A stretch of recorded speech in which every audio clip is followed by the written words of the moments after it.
अस्सलामु अलैकुम वरहमतुल्लाहि वबरकातुहु। मोहतरम भाइयों, बुज़ुर्गों, दोस्तों, ये हमारा इस्लाह मुआशरा का 509वां सबक है। मोहतरम बुज़ुर्गों, बस अल्लाह आज के मुसलमानों पे रहम करे। इनकी कुछ हरकतें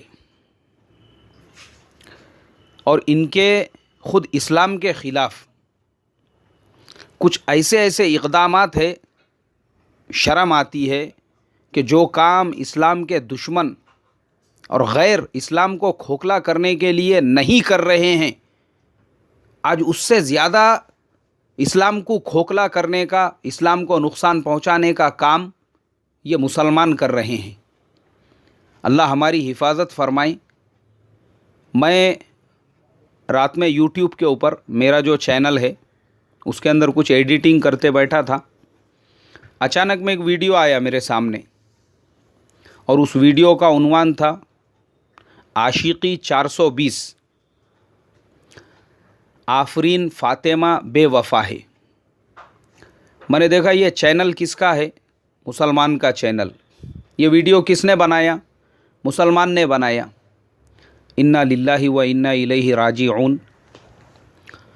उस मुसलमान की अक़ल ख़त्म हो गई थी, या वो अंधा था, या वो बहरा था, या पता नहीं, उसको इतना भी यानी उनमें सेंस नहीं था कि अरे भाई, तू अपने वीडियो को पॉपुलर करने के लिए तू किसका नाम इस्तेमाल कर रहा है? ये नाम तेरे जो नाम में जुड़ा हुआ है आफरीन फ़ातिमा बेवफ़ा है, उसमें फ़ातिमा का नाम क्यों इस्तेमाल में आया? फ़ातिमा कौन है? हमारे प्यारे हबीब सल्लल्लाहु अलैहि वसल्लम की दुख्तर नेक अख्तर, जन्नत के औरतों की सरदार। हर जुमा के खुतबे के अंदर पूरी दुनिया का हर इमाम, चाहे वो किसी मसलक का हो, चाहे किसी इमाम का हो, या इमाम को नहीं मानने वाला सलफ़ी क्यों ना हो, उसके यहाँ पर भी खुतबे के अंदर ये कहा जाता है फ़ातिमतु सय्यिदतु निसाई अहलिल जन्नह रज़ियल्लाहु तआला अन्हा। जन्नत की औरतों की सरदार मेरे प्यारे हबीब सल्लल्लाहु अलैहि वसल्लम की नूरे नज़र, लख्ते जिगर, और उनके नाम का वो इस्तेमाल हो रहा है। मैंने उस पर जब मुज़ाकरा किया, मुझे तो एकदम से शौक़ लगा, झटका लगा। पता ये चला, अरे भाई, आप तो खाली एक वीडियो देख के परेशान हो गए। आफरीन फ़ातिमा बेवफ़ा है के नाम से हज़ारों सैकड़ों वीडियो उसके अंदर डाले हुए हैं। इन्ना लिल्लाहि व इन्ना इलैहि राजिऊन। फिर मैंने और तहक़ीक़ात किया तो पता ये चला कि उनमें से बहुत सारे वीडियो गैरों ने डाले हुए हैं। उनकी डेट जब चेक किया तो शुरुआत गैरों से हुई और फिर बाद में मुसलमानों ने भी बनाना शुरू कर दिया। ये कैसे मुसलमान है यार? ये कैसे मुसलमान हैं? मैं बोलता हूँ ना, आज के ज़माने में दीन को जो नुकसान, क्योंकि अंधे बहरे इनकी तालीम तरबियत पूरी यहूदियत नसरानियत वाले माहौल में हुई, गैरों के माहौल में पले बड़े, और इनके माँ बाप ने कभी अपने बच्चों को घर में नबियों की अज़मत, सहाबा की अज़मत, अल्लाह के हबीब सल्लल्लाहु अलैहि वसल्लम की सीरत, उनकी अज़वाज मुतहरात, उनकी औलादे, कभी उनके बारे में बताया ही नहीं। पता ही नहीं है हमारे बच्चों को। वो तो बचपन से अज़मतें सुनते आ रहे हैं, फिल्म स्टारों की, क्रिकेटर्स की, टीवी स्टार्स की, उनके माइंड में वही बैठा हुआ है। इसलिए वो उन्हीं के ऐसे वीडियो बनाकर यूट्यूब के ऊपर अपलोड कर रहे हैं। उनको पता ही नहीं है बीबी फ़ातिमा कौन है। क्या मुसलमान है? अल्लाह रहम करे, अल्लाह हिफाजत करे। अरे ये वबाल जो आया हुआ है ना पूरी दुनिया में, और ये हिंदुस्तान में ख़ास तौर पे ये जो साजिशें हो रही है इस्लाम के ख़िलाफ़, ये इसी का तो नतीजा है। ये हाँ, उसी का नतीजा है। ये उन्हीं साजिशों के तहत में आज आधे से ज़्यादा मुल्क पर भगवा नज़रियात रखने वालों की हुकूमत कायम हो चुकी है। कुछ भी कर सकते वो। इससे पहले पर्सनल लॉ पे बात नहीं उठी, वहाँ तक बात आई, हर चीज़ पे। अभी मुझे वो टॉपिक पे नहीं जाना है, लेकिन ये हालात का शिकार हम इसीलिए हुए, उनसे ज़्यादा हम दीन को नुकसान। हमको इतनी अकल ही नहीं है कि भाई आफरीन फ़ातिमा का नाम ही इन्होंने क्यों इस्तेमाल किया। मैंने जब उसकी और तहक़ीक़ात किया तो मेरे सामने वो पूरे डिटेल्स आए कि पहले वो सोनम गुप्ता बेवफ़ा है के नाम से जो है बात चलाई गई। वो हर नोट पे लिखा जाने लगा सोनम गुप्ता बेवफ़ा है। टीवी चैनलों पे आ गया, उसके बारे में न्यूज़पेपरों में आ गया। उसके बाद में फिर वो गुड़गांव के अंदर और दिल्ली और फरीदाबाद उस इलाके के अंदर बाज़ाब्ता बड़े बड़े मॉल्स के अंदर डिस्काउंट ऐलान हुआ, पार्लर्स के अंदर डिस्काउंट, जिसका भी नाम सोनम गुप्ता रहेगा उसको 50% का डिस्काउंट। वो शुरुआत हुई सोनम गुप्ता से। अब मैं आपको बता दूं, हमारे मुल्क में, हिंदुस्तान में अभी क्या हो रहा है।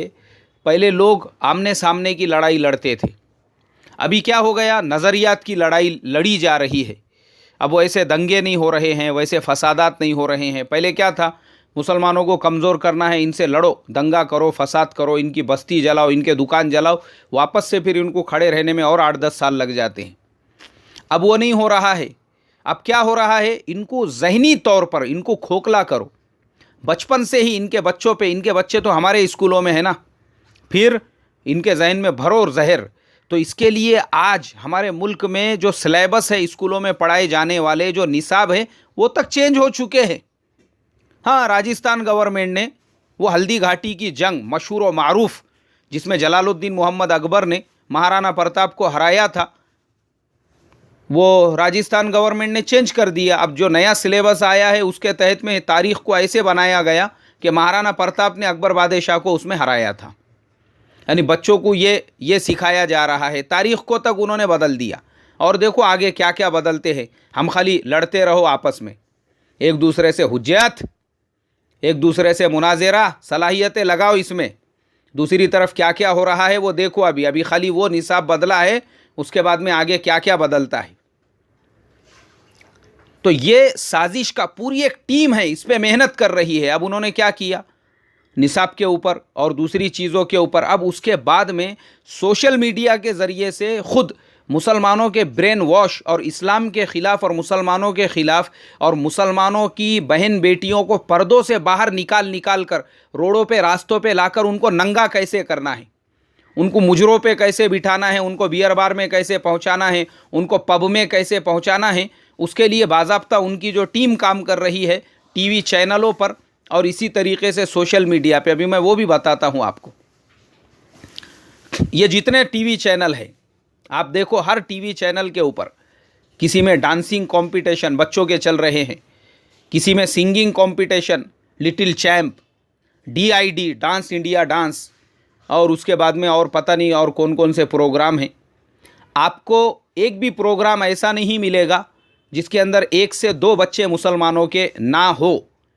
जब मुसलमानों के बच्चे इंटरव्यू के लिए, जॉब के लिए जब जाते हैं तो वहाँ भेदभाव किया जाता है, वहाँ पे हमको रिजर्वेशन नहीं दिया जा रहा है। लेकिन ऐसे प्रोग्रामों में जहाँ डांसिंग का होगा, नाच गाने का होगा, आपको वहाँ पे मुसलमानों का परसेंटेज 50 तक मिलेगा, 40% मुसलमान उसके अंदर। हाँ, 10 बच्चे अगर है उसमें से 4-5 मुसलमानों के, भरो बोले इनको। क्यों? वजह यह है कि मुसलमानों की वैसी मेंटलिटी बनाई जाए, नफ्सियात बनाई जाए कि अपने बच्चों को भेजो यहाँ पे मुजरे वाली बनने के वास्ते में, कांताबाई, शांताबाई भेजो उसको यहाँ पे। ये बाज़ाब्ता मुसलमानों के ऊपर, मुसलमानों के लिए मेहनतें हो रही है। और वो मुसलमान भी, और फिर वो क्या करते हैं कि वो मुसलमान की जो लड़की जो डांस में और जो गाने में हिस्सा लेने के लिए उसको बाज़ाब्ता स्कार्फ पहनाकर, देखो स्कार्फ पहनाकर पूरी दुनिया के सामने उसने बाज़ाब्ता स्कार्फ पहना हुआ है चेहरे के ऊपर। जैसे हमारी एक मासूम बच्ची वो मकतब में पढ़ने के लिए जाती है, मस्जिद में पढ़ने के लिए जाती है, तो कौन से कपड़ों में जाती है? एकदम फुल ड्रेस के अंदर, और चेहरा पूरा ढका हुआ बिचारी का, और पूरे सर के ऊपर जो है उसने स्कार्फ बांधा हुआ। इस तरीके से वो बच्ची जो है पढ़ने के लिए जाती है, उसके उसी ड्रेस के अंदर, उसी कपड़े में, उसी हुलिये में उसको वहाँ चैनल के ऊपर खड़े करके स्टेज पर उसके हाथ में माइक देकर गंदे गंदे गाने उससे गवाए जा रहे हैं और पूरी दुनिया को दिखाए जा रहे हैं। और ये मैसेज घर घर में पहुंचाया जा रहा है कि देखो मुसलमानों, जब ये बच्ची स्कार्फ के साथ में यहाँ पे आके गाना गा सकती है, डांस कर सकती है, मुजरा कर सकती है, तो फिर तुम्हारे घर की बहन बेटियाँ क्यों नहीं कर सकती? और उसी की वजह से पिछले दिनों में हैदराबाद की 2 लड़कियाँ बॉम्बे में एक हीरो साहब के घर पे वहाँ पे गई, 2 दिन तक वहाँ भटकती रही बोलते। उनके माँ बाप ने वहाँ पुलिस में कंप्लेन दिए, बड़े मुश्किल से वो हैदराबाद पुलिस को बॉम्बे आके उनको ढूंढना, तलाश करना पड़ा, कहीं पर वो मिली। काहे के लिए आए थे? नहीं, बोले हमको हीरोइन बनने का था, तो हम फलाने हीरो को मिलने के लिए उसके घर के बाहर 2 दिन से भटक रहे थे वहाँ पे। ये मुसलमानों की बेटियाँ हैं ये, जिनके नबी ने उनको 1450 साल पहले पर्दे का हुक्म दिया, घरों में रहने का हुक्म दिया, मगर ये ऐसी क्यों बन गई? इसलिए बनी क्योंकि माँ बाप ने बचपन से कभी घर के अंदर अंबिया के वाक़ियात का मुज़ाकरा नहीं हुआ। हज़रत आदम अलैहिस्सलातु वस्सलाम और हज़रत नूह अलैहिस्सलाम की क़ुरबानियाँ और हज़रत इब्राहीम अलैहिस्सलातु वस्सलाम कैसे कैसे वाक़ियात हैं अंबिया के, वो कभी घर में मुज़ाकरे में नहीं आई। अल्लाह के नबी की सीरत नहीं आई कभी कि अल्लाह के प्यारे हबीब सल्लल्लाहु अलैहि वसल्लम ने दीन की खातिर कैसी क़ुरबानियाँ दी। सहाबा की क़ुरबानियाँ, हज़रत बिलाल को किस तरीक़े से मक्के में सताया गया, हज़रत खब्बाब को आग पे लिटाया गया, ये बच्चों के सामने नहीं आया ना। बच्चों तो बेचारे बचपन से खाली अज़मत सुनते आ रहे हैं, बेटा ये फुलाना जो है ना, हाँ देखिए पहले ये कुछ नहीं था, इसको फिल्मों में रोल भी नहीं मिलते थे, आज वो इतना बड़ा स्टार बन गया। बोले ये हीरोइन पहले ऐसी थी, इसको इतना बड़ा मकाम मिल गया। वो क्रिकेटर उसको बॉलर बोल के लिए थे रे, वो तो बैट्समैन बन गया। बोले बाद में हमारे घरों में 24 घंटे यही मुज़ाकरे हैं। कभी हमने पूछा नहीं अपने बच्चों को बेटा नमाज़ पढ़े क्या नहीं पढ़े? अरे नमाज का कभी, और मैं आपको बताता हूँ, मेरे भी बच्चे हैं माशाल्लाह, मेरे बच्चों ने नमाज अगर नहीं पढ़े किसी वजह से, कॉलेज से लेट आ गए या कोई उनका मसला था, तो वो पहली फ़ुर्सत में सारा सामान घर पे रख के पहले नीचे जाते हैं, मस्जिद में जाकर नमाज़ पढ़ते हैं और उसके बाद घर पे आते हैं। और मेरी आदत है, मैं घर में आने के बाद मेरा पहला सवाल यही होता है, ज़ुहर कहाँ पढ़े, असर कहाँ पढ़े, मगरिब कहाँ पढ़े और ईशा कहाँ पर पढ़ी। क्यों? इसलिए कि यही तो ज़िंदगी है। दुनिया तो जलील है, गोबर है दुनिया। हाँ, दुनिया कमाने के तो अपने पास 101 फार्मूले, अभी आगे मैं उस पर भी एक किताब लिखने वाला हूँ, करोड़पति बनने के 101 फार्मूले बोलकर। दुनिया की कोई औकात, कोई हैसियत नहीं है। दुनिया तो अल्लाह उसको नहीं मानने वालों को भी दे रहा है। असल तो दीन है ना भाई। बच्चे अगर नमाजी रहेंगे, दीनदार रहेंगे तो अपने कंट्रोल में रहेंगे, ये जिम्मेदारी है माँ बाप की। पर हमने बताया नहीं, और वो नहीं बताने की वजह से आज हमारी लड़कियां इस तरीक़े से, जैसे वो हैदराबाद की 2 लड़कियां भाग कर गई, और जिस तरीक़े से वो बेगैरत और दय्यूस मुसलमान जो ख़ुद अपनी बहन बेटियों को ऐसे स्टेजों पे लेकर जा रहे हैं, गाने के प्रोग्राम में, डांसिंग के प्रोग्राम में, हाँ वहाँ पे जाके इंटरव्यू में बोल भी रहे हैं, मैं बोले बहुत दीनदार हूँ, नमाजी हूँ, मेरे पूरे ख़ानदान ने मुझे अपोज किया, मगर फिर भी मैंने अपनी बेटी को यहाँ पर जो है ना मुजरे वाली बनने के लिए लेकर आ गया। आगे इसको कोठा खोल के देने का है। अल्लाह हिफाजत फरमाए। तो हम बेहिस हो चुके हैं, ये साजिशों को समझ रहे नहीं। उन्होंने ये साजिशें करके टीवी चैनलों के ज़रिए से हमारी मानसिकता, मेंटलिटी ऐसी बनाई, और उसके बाद अब उन्होंने ये आफरीन फ़ातिमा के नाम से ख़ुद वीडियो बना के जब यूट्यूब पे डाला, मुसलमान भी उसके नाम से, यानी ये बेगैरत मुसलमान के दिल से वो एहसास तक ख़त्म हो गया कि अरे भाई मेरे उसमें अल्लाह के प्यारे हबीब सल्लल्लाहु अलैहि वसल्लम की दुख्तर नेक अख्तर बीबी फ़ातिमा का नाम इस्तेमाल में आ रहा है, और उनके अलावा जो आफरीन फ़ातिमा भी है उसको सुनकर हर सुनने वाले को ये लगेगा ये किसी मुसलमान लड़की का नाम है। मुसलमान लड़कियों को इस तरह से फाहिशा बनाकर पेश करो, और वो पेश करने वालों में बेगैरत मुसलमान भी है। गैरत मर गई, गैरत हिस्स ख़त्म हो गई। और दूसरी तरफ हैरत होती है उन समझदार मुसलमानों पर जो सलाहियतमंद है, दीन का इल्म रखने वाले हैं, दीन को जानने वाले हैं। उनके सामने उम्मत के ये मसाइल नहीं है, वो बेचारे अपने मसाइल में उलझे हुए हैं, अपनी लड़ाइयों में, अपने झगड़ों में। और ये इनकी लड़ाइयाँ, इनके झगड़े, इनकी तेरी मेरी, खुदा की कसम इस मुल्क को दूसरा स्पेन बनने की तरफ लेकर जा रही है। लड़ो बेटा लड़ो, मुनाज़रे करो उन मसलों पर जिनका क़यामत में कोई हिसाब नहीं होगा। मुहम्मल चीज़ें जिसका कोई लेना देना दीन से नहीं है, उसको समझो दीन, और इतनी बड़ी बात समझो और उस पर मुनाज़रे करो। और तुम्हारी बहन बेटियां कुछ दिनों के बाद घरों में गणपति बिठाना शुरू कर देंगी। मुजरों में जाना तो शुरू कर ही दिया है उन्होंने। हैरत होती है, हैरत हमारी सलाहियत है। ये इतने बड़े बड़े मसाइल मुसलमानों के सामने, उम्मत मुस्लिमा। मैं इसके अलावा और एक बात बता के बात ख़त्म करता हूँ। खाली ये मसला नहीं, मुझे अभी आने वाले संडे को स्पीच देना है एक मुल्क में ऑनलाइन, तो मुझे वो टॉपिक था, उसके अंदर अल्लाह के प्यारे हबीब सल्लल्लाहु अलैहि वसल्लम के मुअज्जज़ात, मैं वो तलाश कर रहा था अंग्रेज़ी में, मेरे पास किताबें तो है नहीं। मैंने देखा यार, मुझे एक भी वेबसाइट मुसलमानों की नहीं मिल रही है। इस्लाम के नाम से जो वेबसाइट है उसको ओपन करो, उसमें कादियानियत की दावत दी जा रही है। कुरान के नाम से जो वेबसाइट है उसको ओपन करो, उसमें यहूदियत की दावत दी जा रही है। और यहाँ मुसलमान मारा मारी में लगे हुए हैं, एक दूसरे के गिरेबान फाड़ने में दीन के नाम पर, जिसका क़यामत में सवाल भी नहीं होगा।